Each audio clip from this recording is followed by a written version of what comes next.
The Arizona sun, a malevolent eye in a bleached sky, had spent the entire day waging war on the Miller Ranch. Every plank of the clapboard house, every splinter of the corral fence, every brittle stalk of buffalo grass seemed to shimmer under its oppressive gaze. Dust, fine as flour and hot as ash, coated everything, perpetually kicked up by the slightest breeze, clinging to the sweat-slicked skin of those who dared to defy the desert's will. For Eliza Miller, it was simply life. She'd known no other. The ranch, a lonely outpost 5 days' hard ride from the nearest town, was her world, a world she often longed to escape, yet fiercely protected. Eliza, lean and weary from years of ranch work, wiped a streak of grime from her brow with the back of her gloved hand. Her denim work pants were patched, her shirt faded, but her eyes, the color of desert sage after a spring rain, held a spark of defiant resilience. She was 22, and the burdens of the ranch often felt as heavy as the midday sun. Her father, Elias, was a good man, but age had bent his back and slowed his step. His once robust frame was now fragile, his spirit still strong but his body failing. He sat on the porch, whittling a piece of mesquite, his movements slow and deliberate, a silent testament to the dwindling strength that still tethered them to this unforgiving land. Another dry spell. "Pa," Eliza called out, her voice a little rough from the dust, as she secured the last hinge on the recalcitrant barn door. It had been threatening to fall off for weeks. Elias merely grunted, a sound that conveyed both agreement and weariness. "Ain't seen rain proper since May. Cattle are looking lean." "We'll manage," Eliza said, more to herself than to him. She always said it, always believed it, even when the evidence stacked against them. Their herd was dwindling, their meager savings shrinking, and the prospect of selling the ranch, a thought Elias refused to entertain, loomed larger with each parched day. The silence that followed was a familiar companion, broken only by the chirping of crickets and the distant call of a raven. It was a silence that spoke of vast distances, of isolation, of the hard-won peace that could be shattered in an instant. Tonight, that instant was about to arrive. It began subtly, a faint tremor in the ground that Eliza, accustomed to the land's nuances, felt first. Then, a low rumble, not of thunder, but of hooves, many hooves, coming fast. Her head snapped up, her hand instinctively going to the Colt point for 5 holstered at her hip, the tool as essential as her wrench or her rope. "Pa," she said, her voice sharp, a warning. "Riders." Elias dropped his whittling knife, his eyes, still keen despite his years, scanning the horizon. A cloud of dust, thick and angry, bloomed against the setting sun, growing rapidly. Too many riders for a friendly visit, too fast for a casual journey. This was trouble. "Get inside, Eliza." "Bar the door," Elias ordered, struggling to rise. But before he could even stand fully, a lone horseman burst from the dust cloud, riding like the devil himself was at his heels. His horse, a magnificent, leathered black stallion, was on its last gasp, nostrils flared, flanks heaving. The rider, a figure etched in shadow against the dying light, was lean and hard, his duster whipping round him like a dark wing. A wide-brimmed hat obscured his features, but the glint of steel and the grim set of his posture spoke volumes. "Hold up," the rider roared, his voice rough, urgent, and laced with an edge of desperation that sent a shiver down Eliza's spine. He pulled back on the reins with a brutal strength that made the black stallion rear, neighing in protest, before it skidded to a halt just yards from their porch. Even in that frantic moment, Eliza noted the quality of his saddle, the well-maintained Winchester in its scabbard, and the pair of Colt revolvers strapped to his hips. This was no common drifter. This was an outlaw, the kind whispered about in hushed tones in distant saloons. Before Eliza could even draw her weapon, the man had dismounted in a single fluid motion, his eyes, dark and piercing, sweeping over them, assessing, calculating. He was tall, with a rugged and shaven face that looked carved from granite, lines of exhaustion and pain etched around his mouth and eyes. His left arm hung at an unnatural angle, blood slowly staining the sleeve of his duster. "I need shelter," he rasped, his gaze fixing on Eliza, then on Elias. "And I need it now. Don't try anything foolish." Elias, despite his frailty, found his voice. "We don't want no trouble here, stranger. Keep moving." The outlaw took a step closer, his good hand dropping to the butt of his revolver. "Trouble's already here, old man." And it's right behind me. He glanced over his shoulder, the dust cloud growing larger, the sound of hooves now deafening. Marshall Thorne and his dogs. They'll be here any minute. You got two choices. You help me, or you become part of the dust when they ride through. Eliza, heart hammering against her ribs, saw the grim truth in his eyes. This wasn't a request. It was a desperate declaration. She looked at her father, whose face was a mask of fear and defiance. "What do you want?" she asked, her voice surprisingly steady, though a tremor ran through her hand as it hovered over her colt. "The house. The barn. Food, water, and quiet. You to stay put. You cooperate. Nobody gets hurt." His gaze flickered to her holstered gun. "Don't even think about it." Before Eliza could fully process his words, the first riders of the posse became visible, their figures silhouetted against the setting sun, moving with grim purpose. A chill, colder than any desert night, swept over Eliza. She was trapped. Inside. "Now," the outlaw commanded, his voice a low snarl as he pushed Elias roughly towards the door, his wounded arm protesting the movement. Elias stumbled, and Eliza instinctively moved to catch him. "Don't touch my father," she hissed, finally drawing her Colt. But the outlaw was faster. Even with one arm, his speed was terrifying. He slammed the barrel of his own revolver against the side of her head. The world spun, a sharp pain blossomed behind her eyes, and she collapsed, the Colt clattering uselessly to the porch boards. Darkness threatened to swallow her whole, but she fought it, gritting her teeth, forcing her eyes open through the haze.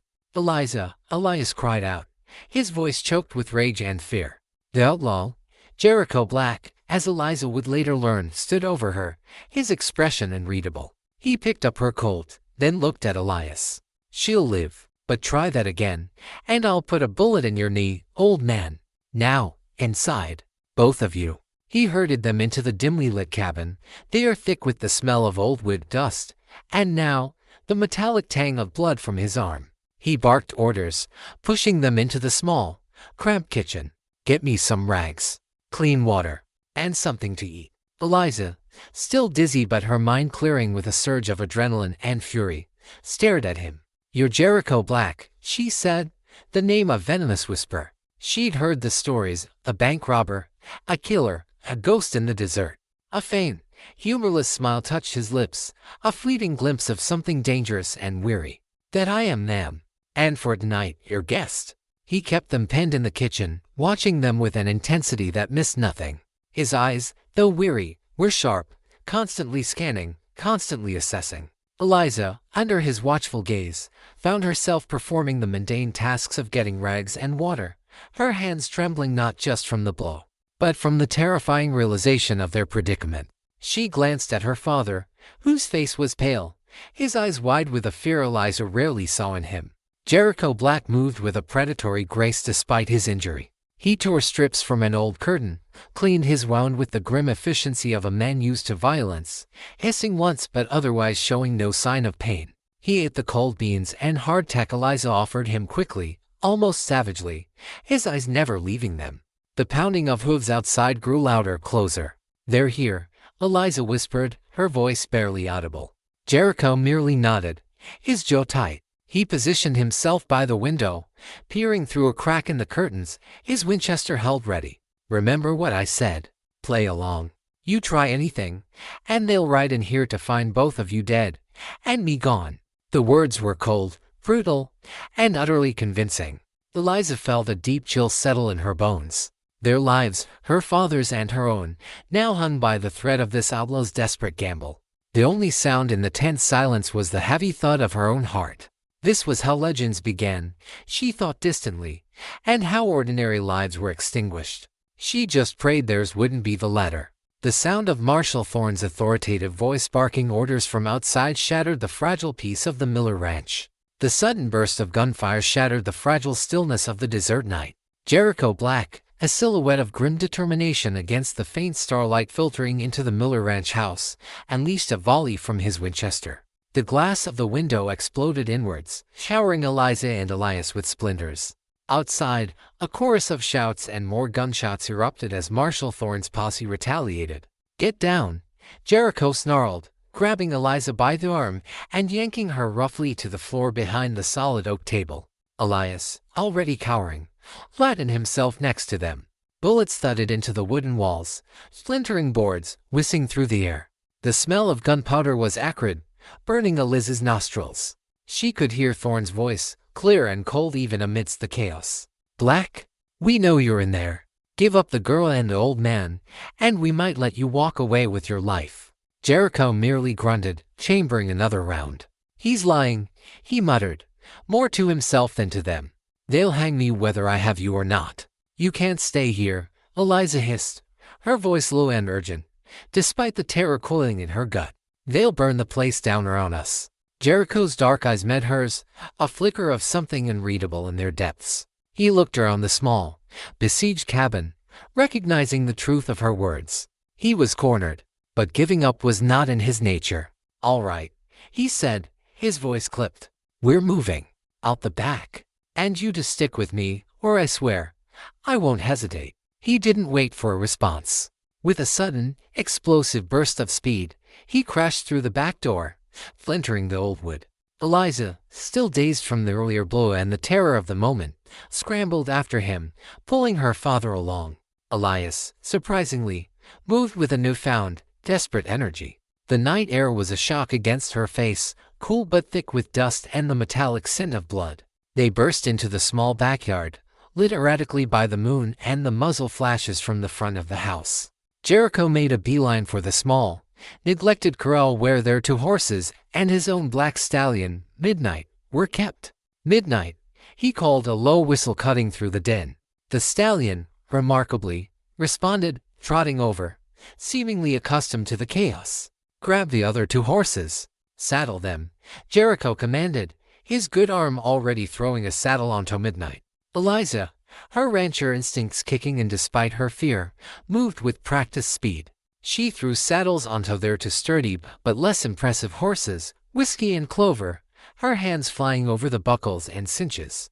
Elias, meanwhile, was fumbling with the gate, his hands shaking. Just as they were mounting, a new wave of gunfire erupted from the side of the house. Marshal Thorne, anticipating Jericho's move, had flanked them. Bullets whizzed past, kicking up dust at their feet. "Ride!" Jericho yelled, spurring Midnight forward. The black stallion leaped over the low corral fence with effortless grace. Eliza and Elias, on their slower ranch horses, struggled to keep up, fear lending them speed. They galloped hard into the open desert, the sound of the posse's pursuit a relentless drumbeat behind them. Eliza dared a glance back. Torches bobbed in the distance, a dozen riders closing in. Thorne was unmistakable, his silhouette tall and imposing, riding at the head of his men. His grim determination was almost palpable even from this distance. The escape was chaotic. Jericho led them into the maze of arroyos and dry washes that crisscrossed the land, utilizing his intimate knowledge of the terrain. He twisted and turned, doubling back, using the natural contours to obscure their trail. Eliza, an expert rider, found herself pushing Whiskey harder than she ever had, her lungs burning, her muscles screaming in protest. Elias, however, was struggling. His horse, Clover, was sturdy, but the old man's stamina was failing. After what felt like an eternity, but was probably only an hour, Jericho pulled up abruptly at the mouth of a narrow canyon, hidden by a cluster of gnarled junipers. "In here," he hissed, dismounting quickly. Eliza and Elias followed, their horses blowing hard, flanks heaving. The canyon walls, stark and unforgiving, rose steeply on either side, casting long, deep shadows that swallowed the last vestiges of moonlight. Inside, it was a world of darkness and silence, broken only by their ragged breathing. "They'll still track us," Eliza gasped, sliding off Whiskey, her legs trembling.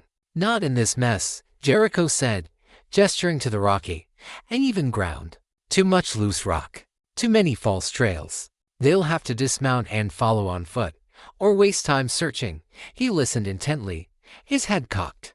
The sounds of pursuit were fading, but not gone. "They'll be here by morning. We need to keep moving." They walked, leading their horses deeper into the canyon. Eliza felt a deep despair settle over her.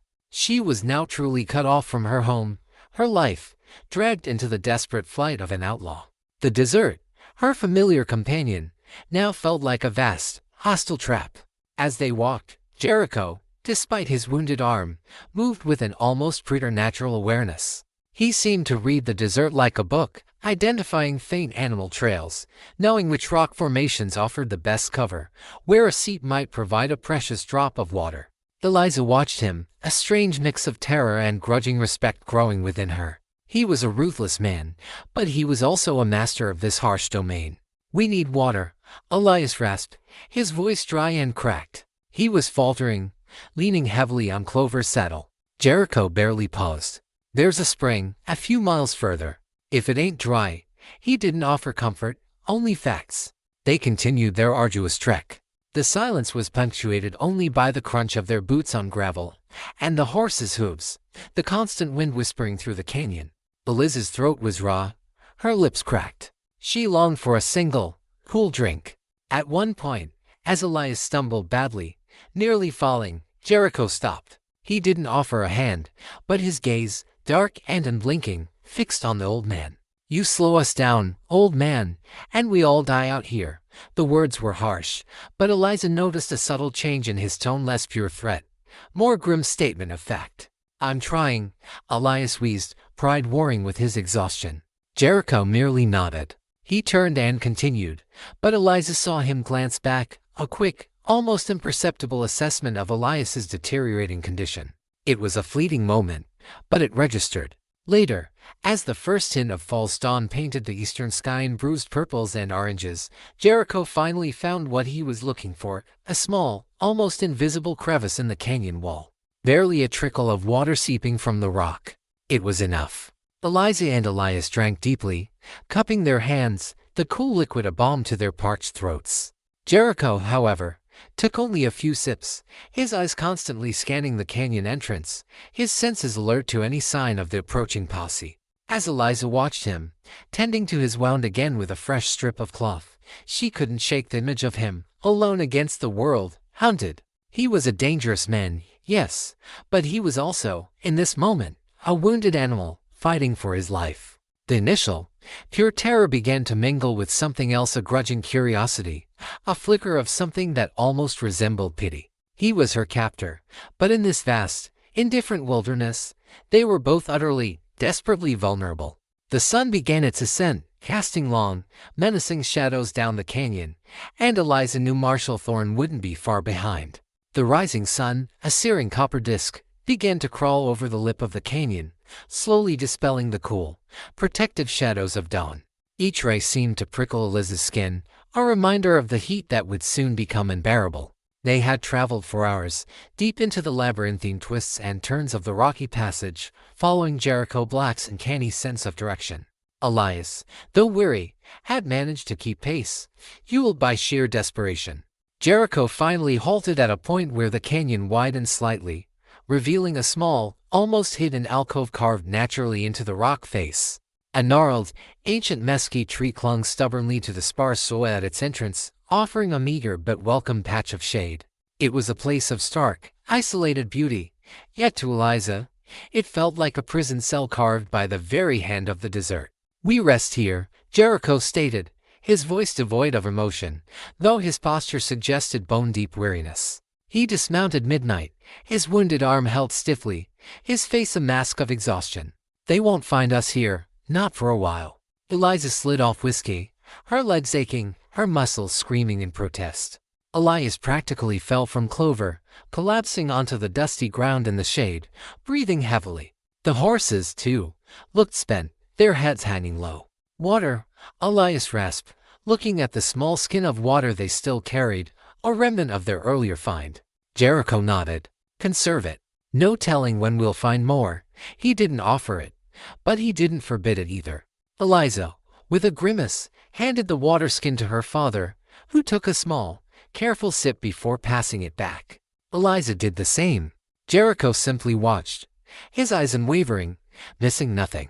As Elias drifted into a light, exhausted sleep, leaning against the canyon wall, Eliza found herself left alone with her captor. The silence was thick, heavy, broken only by the chirping of unseen insects and the occasional snort from the horses. She watched Jericho as he moved, his movements stiff from his injury, but still precise. He took off his duster, revealing a blood-soaked bandage on his left shoulder. "Your arm," Eliza said, her voice sounding unnaturally loud in the quiet. "It needs proper tending. That makeshift bandage won't hold." Jericho glanced at her, his eyes narrowed. "You a doctor, ma'am?" "I'm a rancher's daughter. I've tended to enough wounds, animal and man, to know a bad one when I see it," she retorted, a flash of her usual spirit breaking through the fear. "If that festers, you'll lose the arm. Or worse." He hesitated, a long, drawn-out moment where his gaze seemed to weigh her, measuring her intentions. Finally, with a sigh that seemed to carry the weight of 1,000 miles, he nodded. "All right, but no tricks." Eliza approached him cautiously, her hands held out in a gesture of truce, or at least, cooperation. "I need clean cloth, and a basin for water, and something to sterilize it, if you have it." He rummaged in his saddlebag, pulling out a small, worn tin box that contained an assortment of emergency supplies, dried jerky, a few rounds of ammunition, and a small, stoppered bottle of whiskey. He handed her a clean, albeit dusty, bandana. "This is it. The whiskey's for drinking, not bathing wounds." "It'll do for cleaning the bullet," Eliza countered, taking the bandana. She poured a small amount of their precious water into a hollowed-out rock she found, then added a splash of the whiskey. The strong smell of alcohol filled the air. He watched her with an intensity that made her skin crawl, his eyes never leaving her face as she gently peeled back the blood-soaked fabric from his shoulder. The wound was ugly, a clean bullet hole, but inflamed and crusted with dried blood. It looked painful. "It went clean through," she observed, her voice professional, focusing on the task. "Lucky you. No bullet to dig out," he grunted, wincing as she dabbed at the wound with the whiskey-soaked cloth. "Luck has a funny way of finding me when I least expect it, or need it." As she worked, cleaning the wound, bandaging it tightly with the fresh cloth, the forced intimacy of the moment was palpable. Her fingers brushed against his skin, warm and rough. She could feel the tautness of his muscles beneath her touch. He remained stone-faced, but she could see the tension in his jaw, the slight clench of his fist. It wasn't a moment of trust, but of shared vulnerability, a fragile and spoken truce born of necessity. "Why are you running?" she asked suddenly, unable to hold back the question. He stiffened, his eyes narrowing to dangerous slits. "That ain't your concern, ma'am. My concern is that I'm stuck here, dragged through the desert with a hunted man. My concern is my father, who won't last much longer out here. Anything that concerns you concerns me now." Her voice was low, but firm. She wasn't just Eliza Miller, the terrified rancher's daughter anymore. She was Eliza, the survivor. He stared at her for a long moment, his expression unreadable. Then, he looked away, towards the endless expanse of the desert. Some things just can't be outrun." He paused, a strange, haunted look entering his eyes. "They said I killed a man. A good man. Sheriff's deputy. But he drew first. And he wasn't so good. He was dirty." His voice was rough, almost a whisper, as if the words were being torn from him. "He was taking bribes from the railroad men, trying to scare folks off their land." "My land?" Eliza stopped bandaging, her hands hovering. This was more than she expected. A flicker of doubt about his villainy, cultivated by whispers and fleeting observations, now solidified. He wasn't just a cold-blooded killer. There was a story here. A justification, however twisted. "Your land," she pressed gently, carefully. He glared at her, as if regretting his momentary lapse. "That's enough. The wound's dressed. Now leave it be." She finished tying the knot on the bandage, her mind reeling. He had given her a glimpse, a fragment of his past. Not a confession, but enough to plant a seed of empathy in the fertile ground of her terror. As the day wore on, the heat became suffocating. Eliza rationed their remaining water, keeping a watchful eye on Elias, whose breathing was shallow. Jericho, meanwhile, seemed to meld into the shadows, his eyes constantly scanning the canyon entrance. He was a sentinel, a predator, and a prisoner all at once. He showed her how to identify edible plants, sparse, thorny things that barely clung to life but offered a bit of moisture. He taught her how to spot tracks, how to tell fresh from old. He didn't teach her so much as he demonstrated, and she, hungry for any advantage, absorbed it all. He was still her captor, but in these lessons of survival, she found a strange, unwilling mentor. Later that afternoon, a new sound carried on the wind, distant, faint, but unmistakable. The baying of hounds. Thorn wasn't just tracking them, he was hunting them like animals. Jericho's head snapped up, his jaw tightening. "Dogs," he muttered, his voice grim. "Thorn's got bloodhounds. They'll be on us by sundown." Eliz's heart plummeted. The sanctuary was compromised. Their brief respite was over. She felt a surge of pure, raw panic. "We can't outrun them. Not on these horses. Not with Pa." Jericho turned to her, his dark eyes intense. "No, but we can outsmart them. We need to leave the horses. Go on foot. Get into the higher elevations. The hounds won't be as effective there, and Thorn will expect us to ride." "Leave the horses," Eliza protested, aghast. "We'll die without them. We'll die with them if we stay," Jericho countered, his voice flat. "It's our only chance. And we need to go now, before the sun sets and they get a scent." As they prepared to abandon their horses, Eliza found a small, tarnished silver locket clutched in Jericho's hand, hidden beneath his duster. He hadn't meant for her to see it. It was old, worn smooth by countless touches. Before she could properly discern its faded engraving, he snatched it away, his eyes flaring with a raw, almost painful emotion. His expression was one of profound loss, a chink in the formidable armor he wore. He quickly tucked it away, his face resuming its impassive mask, but the image was seared into Eliz's memory. A private grief, a hidden humanity. They began to move, leaving their horses behind, their hooves now useless in the rough, ascending terrain. Eliza supported Elias, helping him up the steep, rocky slopes. The sun was beginning its descent, painting the sky in fiery hues, but the beauty was lost on Eliza. All she could feel was the relentless pursuit of Thorn, the growing desperation of Jericho, and the terrifying unknown that lay ahead. Their temporary sanctuary was gone.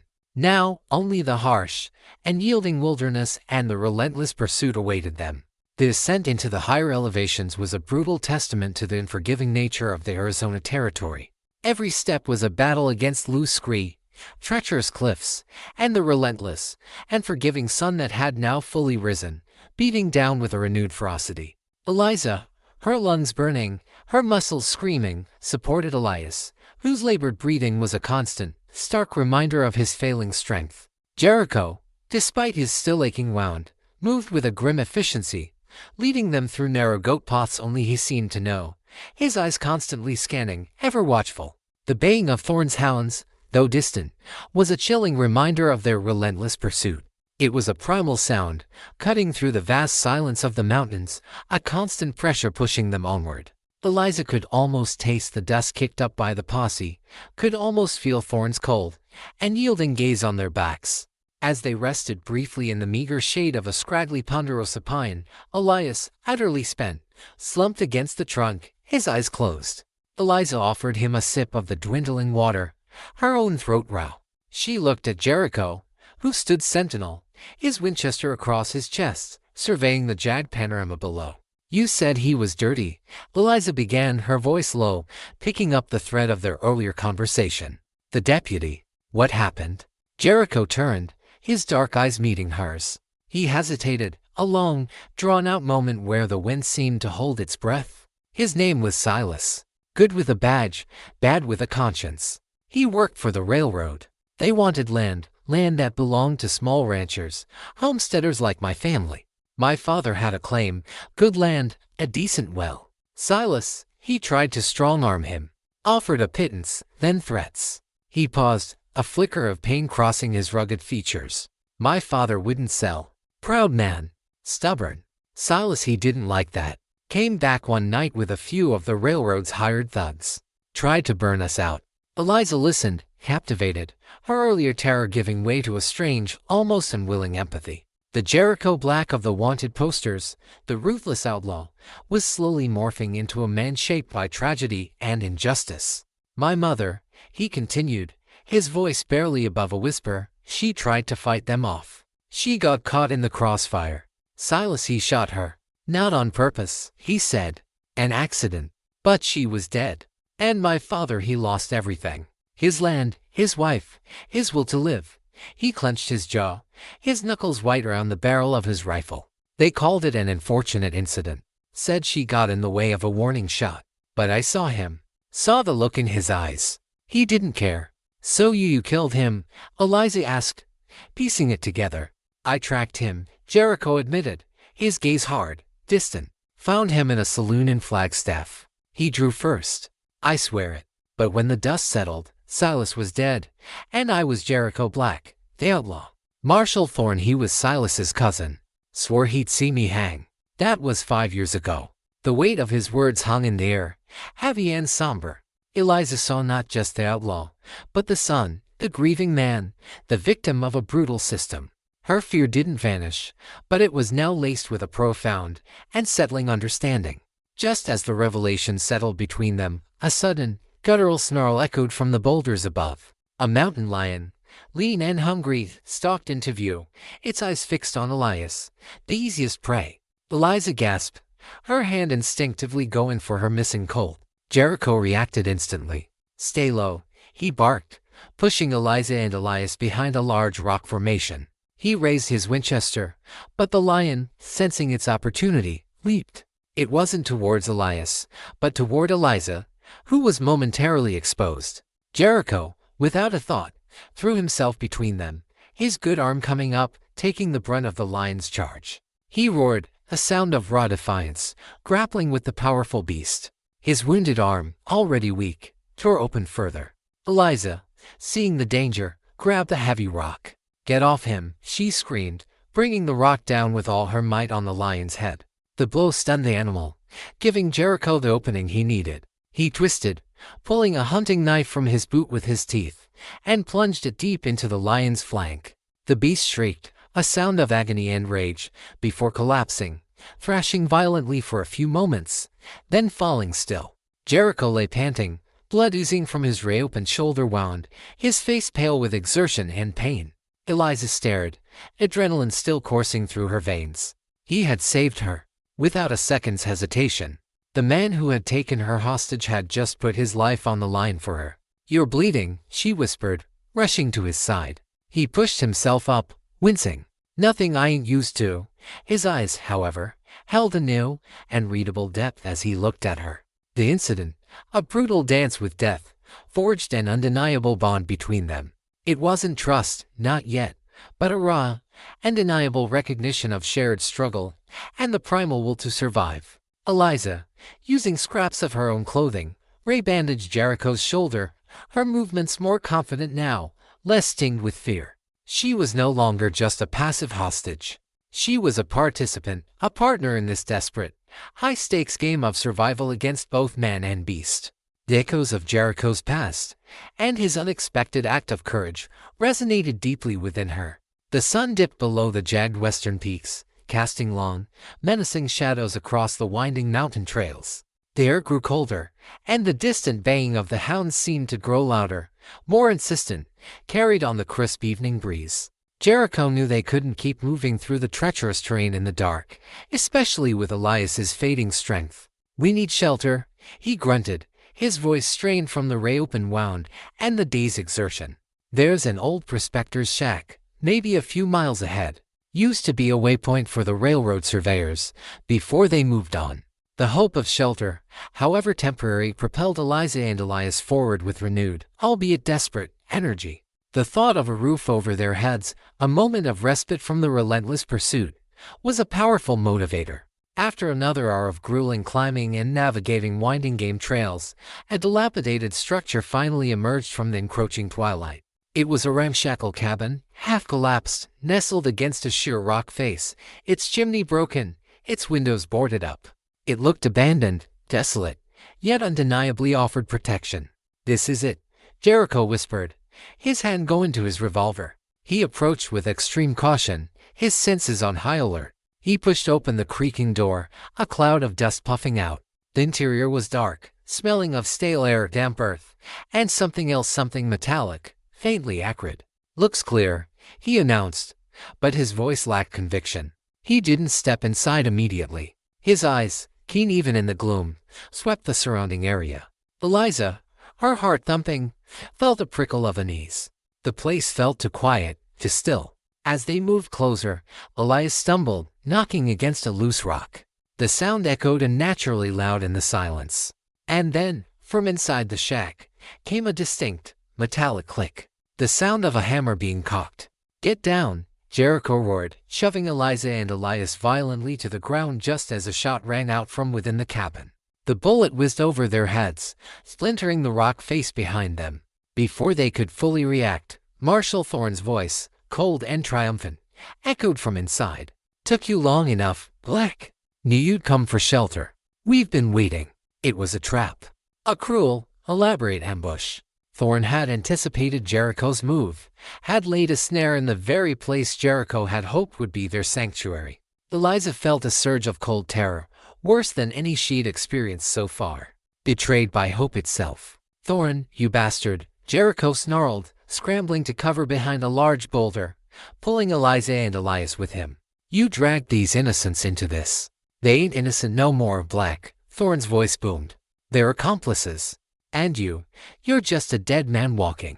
Come out with your hands up, and maybe, just maybe, I'll let the old man and the girl go. Otherwise, you all die in that dust." Jericho knew it was a lie. He knew Thorne wouldn't let any of them walk away, not after the lengths he'd gone to catch him. Eliza knew it too. The air crackled with desperate tension. Suddenly, a new sound cut through the standoff, a low, rumbling groan. The ground beneath them trembled. Eliza looked around, confused, then her eyes widened in horror. High above them, loosened by the earlier gunshots and the vibrations, a massive rock slide was beginning to cascade down the mountain, directly towards the shack and their position. "Rock slide," Eliza screamed, pointing frantically. Jericho's head snapped up. His eyes, usually cold and calculating, widened with genuine alarm. This was an unforeseen, natural catastrophe. It threatened them all, Thorne included. "Move! Get out of here!" Jericho yelled, grabbing Eliza's arm. But Elias, disoriented and frail, stumbled, too slow to react. Thorne and his men, caught completely off guard, also started shouting, scrambling for cover. The mountain was coming down on them. In the terrifying chaos, Jericho made a split-second decision. He knew he couldn't get Elias clear in time, not with his bad arm, not with the old man's exhaustion. "Go? I'll get him," Eliza cried, pushing her father forward, trying to drag him. But Jericho was faster. He pushed Eliza roughly away from the path of the slide. "Save yourself," he yelled, his voice raw with urgency. He then lunged for Elias, throwing the old man roughly behind a larger, more stable rock formation, sacrificing his own moment of escape to ensure Elias's safety. Before Jericho could follow, a massive cascade of rocks and dirt thundered down, engulfing the area where he had been standing. The noise was deafening, the dust blinding. Eliza screamed his name, but her voice was swallowed by the roar of the collapsing mountain. When the dust began to settle, there was no sign of Jericho. Only a fresh, raw scar on the mountainside and the lingering scent of pulverized rock. The outlaw, her captor, was gone. Buried, presumably, beneath tons of rock and earth. The trap had sprung, but the mountain had claimed the ultimate prize. The dust from the rock slide settled slowly, a choking shroud over the ravaged landscape. Eliza stood frozen, paralyzed by a mix of shock, grief, and a chilling sense of emptiness. Jericho Black, the outlaw who had taken her hostage, the man who had just saved her father's life and her own, was gone, swallowed by the mountain. Marshal Thorne and his surviving deputies emerged from their own precarious shelters, coughing, their faces streaked with dirt and awe. The force of the slide had been immense, devastating the area around the shack, leaving it a crumpled wreck. Thorne, his face grim, his eyes still wide with the shock of narrowly escaping death, spotted Eliza and Elias. He slowly approached them, his hand still on the butt of his pistol, his gaze sweeping over the scene. "Black, he's gone," he muttered, almost to himself, a strange mix of disappointment and reluctant respect in his voice. The mountain claimed him. He turned his full attention to Eliza and Elias. "Are you all right, ma'am?" "Old man." Eliza could only nod, tears streaming down her dusty cheeks. The relief that they were safe, mingled with the profound and settling realization of Jericho's sacrifice, was overwhelming. Elias, disoriented but miraculously unharmed, stared blankly at the new, raw face of the mountain. "He saved us," Eliza whispered, her voice hoarse. Jericho he pushed Pa to safety. He bought me time. Thorne's expression hardened. He was an outlaw, ma'am. A killer. Doesn't change that.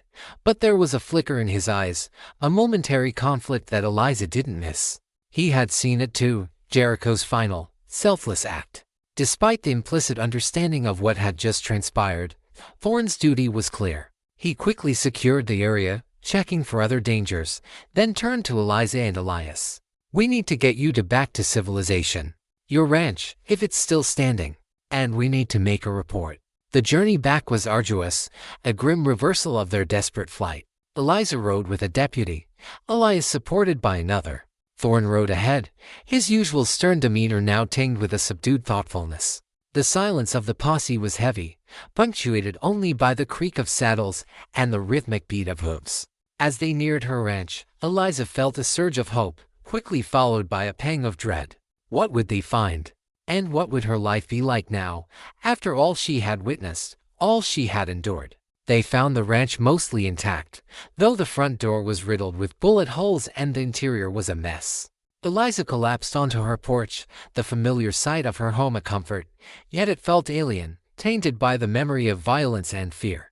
Thorne ensured they had food and water, then took Eliza's statement. She recounted the events, carefully omitting nothing, including Jericho's fragmented confession about Silas and his family's land, and his ultimate act of sacrifice.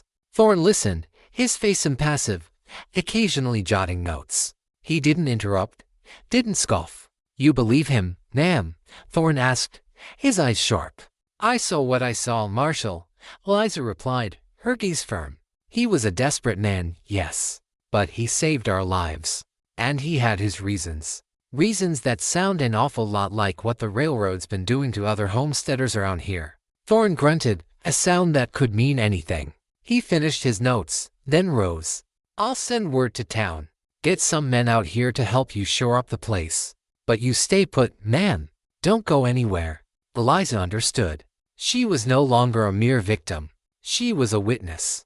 A witness to the last act of a man the law had deemed a villain, but who, in her eyes, had become something else entirely. She was now a prisoner of a different kind of justice, bound by the truth she carried within her, a truth that challenged the neat categories of good and evil. Her life, though outwardly returned to normal, was irrevocably changed.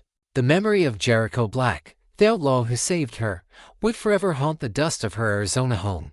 Weeks turned into a month. The Miller Ranch, slowly but surely, began to heal its wounds. Neighbors, hearing of the ordeal, offered what help they could, mending fences, patching bullet holes, and ensuring Eliza and Elias had enough supplies. Elias, though still frail, regained some of his strength, but the harrowing experience had aged him further. He rarely spoke of Jericho Black, choosing instead to focus on the ranch, a quiet determination in his eyes. Eliza, however, found herself haunted by the ghost of the outlaw. Every gust of wind seemed to whisper his name, every shadow held a fleeting glimpse of his rugged profile. The memory of his confession, his raw grief, and especially his final, selfless act, played constantly in her mind. She thought of the silver locket he had clutched, the silent testament to a lost life. Marshal Thorne, true to his word, had sent deputies to assist, but his presence lingered.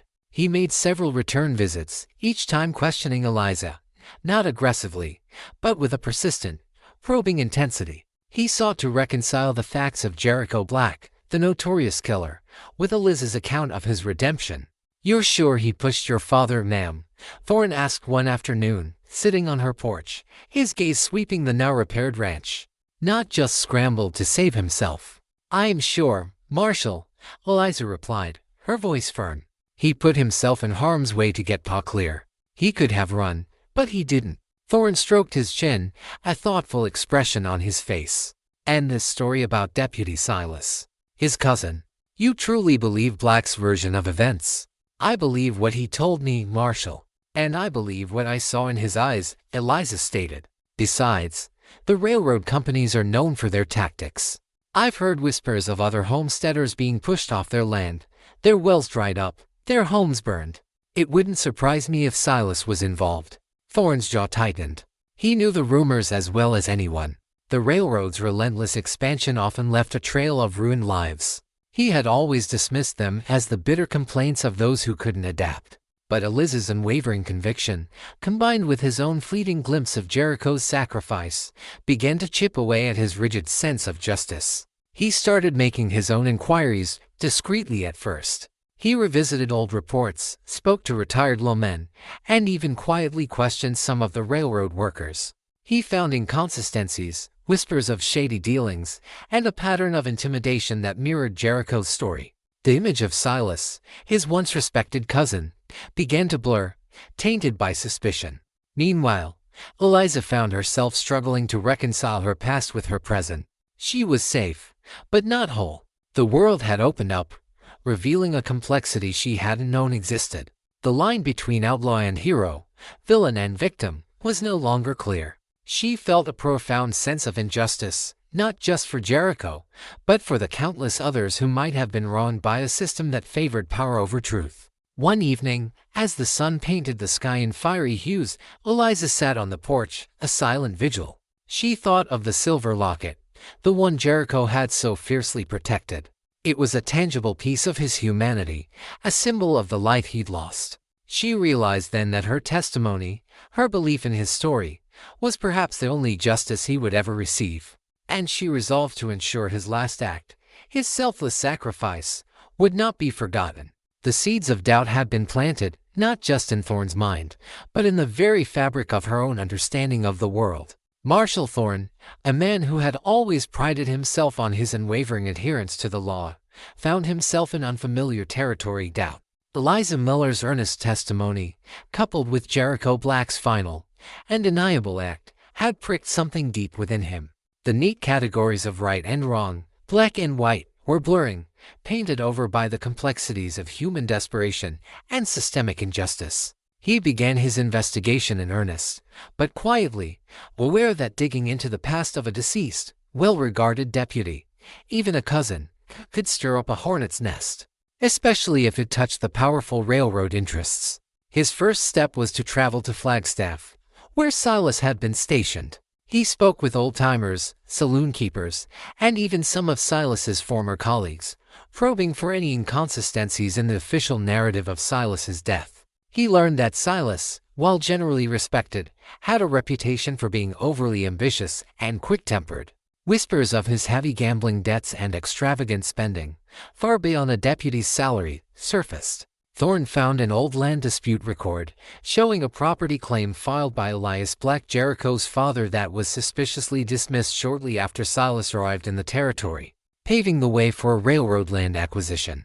The pieces, once scattered, slowly began to connect. Thorne then visited the railroad company's local office, under the guise of routine inquiry. He spoke with managers, their answers polished and evasive, their smiles too wide. He noticed a pattern of their land acquisitions mirroring the areas where homesteaders had mysteriously given up their claims or suffered unfortunate accidents.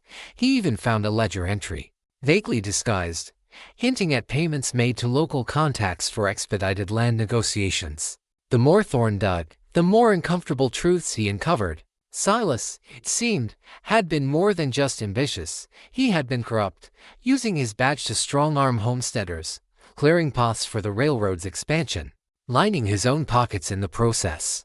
Jericho Black's story, once dismissed as the desperate lie of a killer, now resonated with an agonizing ring of truth. Silas hadn't just been in the way of a warning shot. He had likely been involved in a calculated act of intimidation that tragically cost Jericho's mother her life. The realization was a bitter pill for Thorne to swallow. His own cousin, a man he had respected, had been a tool of injustice. And he, Marshall Thorne, had hunted Jericho Black with a personal vendetta, believing him to be nothing more than a cold-blooded murderer, when in truth, Black had been a man seeking vengeance for an unforgivable wrong. The law, which Thorne held so dear, had been twisted and misused, leading to a cascade of tragedies. He returned to Eliz's ranch, his face etched with a weary resolve. He found her tending to her cattle, her silhouette against the setting sun a symbol of resilience. He dismounted, the creak of his saddle a stark sound in the quiet evening. "Ma'am," Thorne began, his voice devoid of its usual authority, tinged instead with a profound humility. "I've been doing some digging. About Silas. About the railroad. And about Jericho Black. Eliza turned, her eyes, sharp and knowing, meeting his. She saw the change in him, the weight of his discoveries. It seems there was more to his story than I was willing to admit. More to my cousin than I ever wanted to believe. He looked out at the vast, indifferent desert. He was wronged, ma'am. Horribly so. And Silas was a corrupt man. A heavy silence descended between them, broken only by the chirping of crickets. Eliza simply nodded, her gaze fixed on the horizon, as if she could see the ghost of Jericho Black riding there. Finally vindicated. Thorne's investigation, driven by Eliza's unwavering conviction and Jericho's final sacrifice, had unearthed a truth that would shake the foundations of justice in the territory. Marshal Thorne's revelations, though privately confessed to Eliza, carried a heavy burden.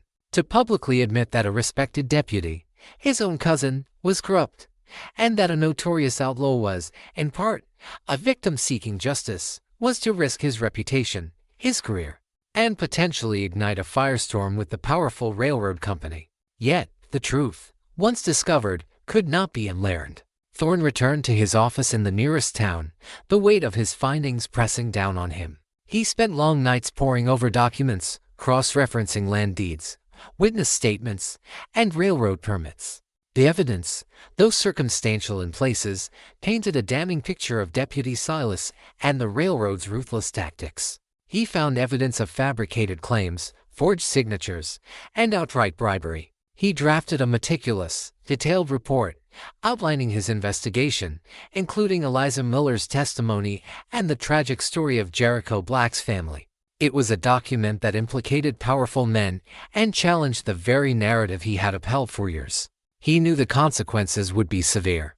As word of Thorne's investigation, however discreetly conducted, began to leak, the railroad company responded swiftly and aggressively. Lawyers descended, threatening lawsuits, accusing Thorne of slander and obstruction of justice.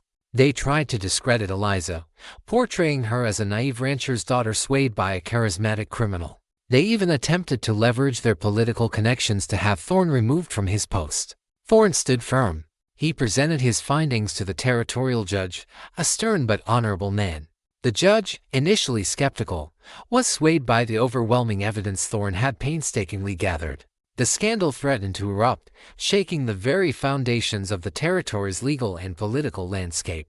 Meanwhile, Eliza found herself caught in the crossfire. Railroad thugs, no longer operating under the guise of law, made veiled threats, warning her to retract her statements. Her ranch was subjected to petty vandalism. Elias, frail but defiant, stood by his daughter, his rifle always within reach. But Eliza, hardened by her ordeal, refused to be intimidated. She had seen the truth, and she would not let it be buried again. "They're trying to scare us, Pa," she said one evening, cleaning her rifle. "But they won't win. Not this time. We've faced worse, girl," Elias replied, a steely glint in his old eyes. "And we'll face this too." The town itself was divided. Some saw Thorne as a hero, a man of integrity willing to challenge corruption. Others saw him as a fool, jeopardizing stability for the sake of a dead outlaw's reputation. The atmosphere was tense, volatile, a powder keg waiting for a spark. Thorne knew he needed one more piece of irrefutable evidence, something to solidify his case beyond doubt and protect Eliza and Elias. He remembered Eliza's mention of the locket Jericho had guarded so fiercely, a private grief that seemed to hold a deeper meaning. He also recalled Jericho's fleeting reference to my land, a small detail that had stuck with him. He returned to the canyon where Jericho had been buried by the rock slide, bringing a small team of trustworthy men. It was a long shot, a desperate gamble, but Thorne felt a driving need to find tangible proof, not just for the law, but for his own soul. He believed that if he could recover anything from Jericho's person, it might provide that final, undeniable link to his past and his family's injustice. The price of truth, Thorne realized, was often paid in courage and unwavering conviction. The air in the canyon was thick with the scent of pulverized rock and damp earth. Marshal Thorne and his small team worked meticulously, carefully sifting through the debris of the massive rock slide that had claimed Jericho Black. It was a grim, painstaking task, fueled by Thorne's unyielding determination to find answers. Eliza, against Elias's protests, insisted on being there, a silent, watchful presence, drawn by an inexplicable pull to the place where Jericho had made his ultimate sacrifice. Days turned into a week. Hope began to wane, replaced by the grim reality of the mountain's enduring power. Just as despair threatened to set in, one of Thorne's deputies let out a shout. "Marshal! Over here!" They converged on the spot.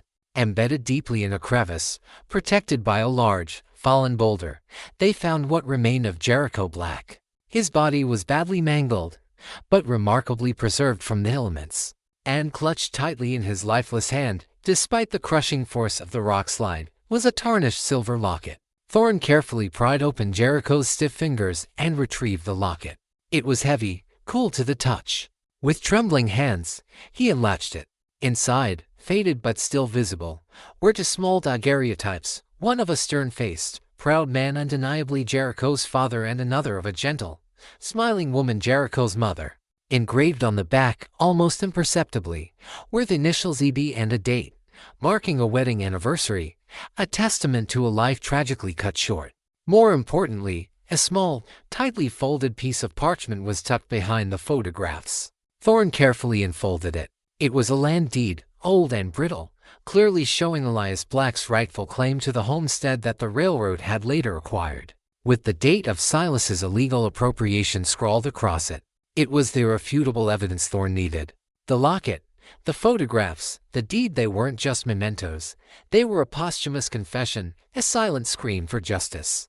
Eliza, watching over Thorne's shoulder, saw the locket, the faces of Jericho's parents, and finally, the land deed. A profound sense of sorrow and vindication washed over her. The true story of Jericho Black, the outlaw, was now undeniably laid bare. Armed with this concrete evidence, Thorne returned to town, no longer a man plagued by doubt, but a man driven by righteous purpose. He presented the locket and the land deed to the judge, alongside his extensive report. The evidence was damning, undeniable. The revelations sent shockwaves through the territory. The railroad's corrupt practices were exposed, leading to widespread public outcry and a series of investigations that eventually resulted in severe penalties for the company and the dismissal of several high-ranking officials. The truth about Deputy Silas also came to light, posthumously tarnishing his name but clearing Jericho Black's. Thorne, despite facing immense pressure and even threats, emerged from the ordeal with his reputation intact, solidified as a man of true honor and integrity. He had chosen justice over loyalty, truth over convenience. Eliza Miller, too, found a new strength. Her unwavering testimony and her belief in Jericho's story had been instrumental in uncovering the truth. She became a symbol of resilience, her voice echoing the silent cries of countless homesteaders who had been wronged. The Miller Ranch, thanks to a small restitution from the disgraced railroad company, finally found some stability. In the quiet solitude of her ranch, Eliza often looked at the mountains where Jericho Black lay buried. He had taken her hostage, yes, but in his last desperate acts, he had not only saved her life and her father's, but had also ignited a chain of events that brought a semblance of justice to a lawless land. His legacy was not just that of an outlaw, but of a raw man whose impossible sacrifice ultimately brought light to a profound darkness. The Wild West, a land of legends, had claimed another soul, but in doing so, had etched a forgotten truth into its dusty heart. The outlaw's last act had truly saved her life, not just physically, but by revealing the truth and giving her the strength to fight for it.